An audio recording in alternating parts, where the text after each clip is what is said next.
Welcome to Manawaker Studios Flash Fiction Podcast. I'm CB Derogi. A quick note before we begin.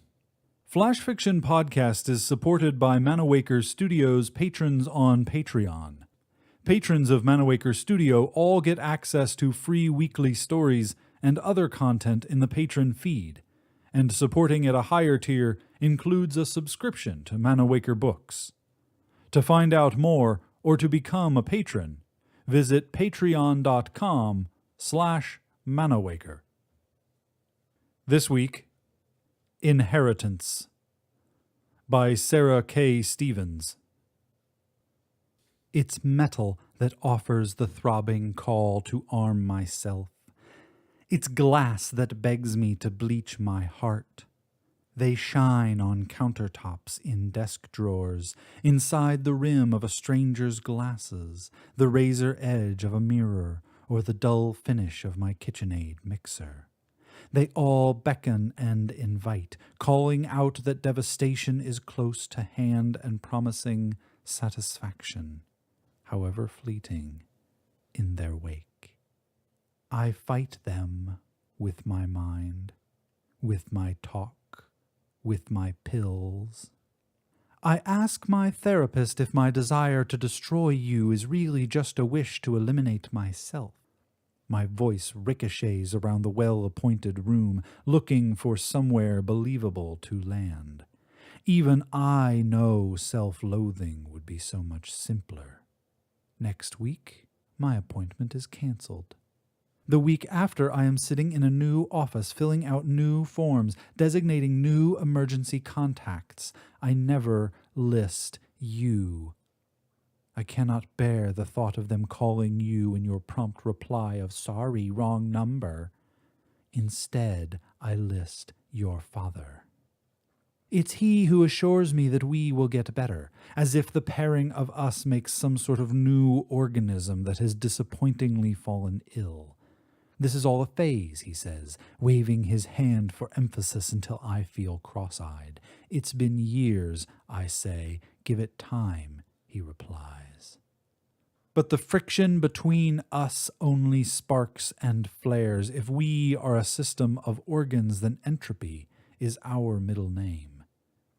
In your visits back home, we do not recall the actions I took to make you stronger. You refuse to assure me your self-love is an act of thanksgiving. Instead, you trip me while your father isn't looking, as I carry in the tray of tea and cookies. The crash shifts your face, but I can't recognize how. My eyes only see the shards of porcelain on the ground, the exigency of their roughness.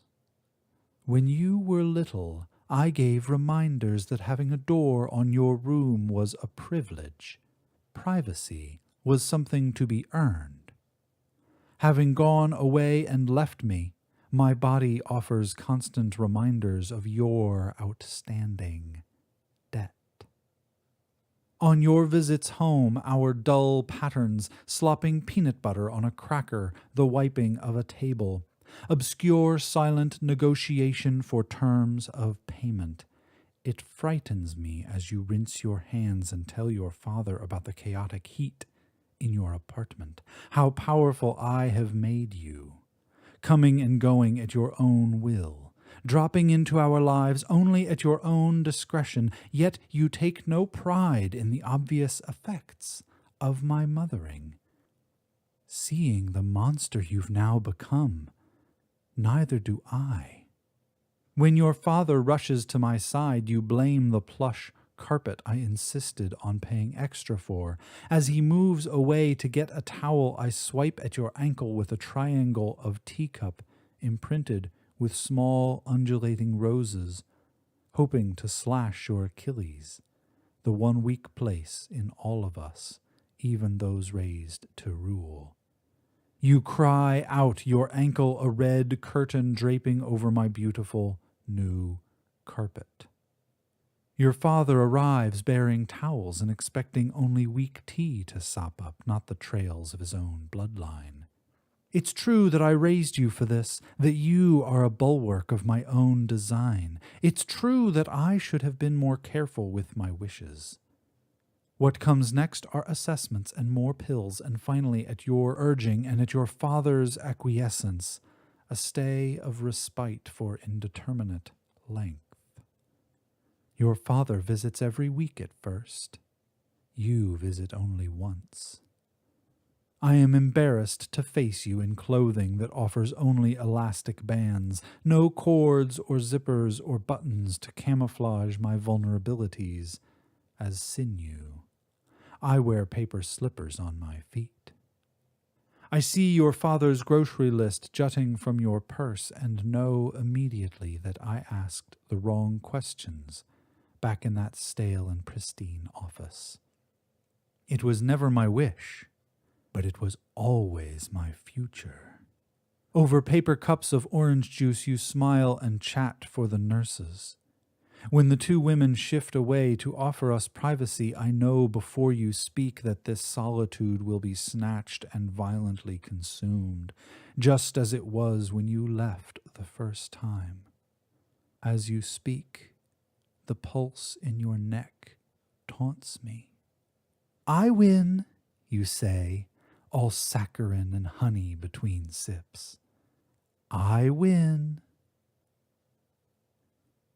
This has been Inheritance, written by Sarah K. Stevens.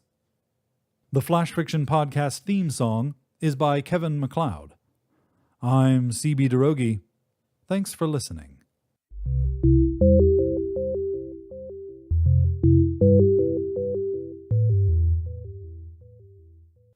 Episode number 0127. Production copyright 2016, C.B. Derogi and Manawaker Studio.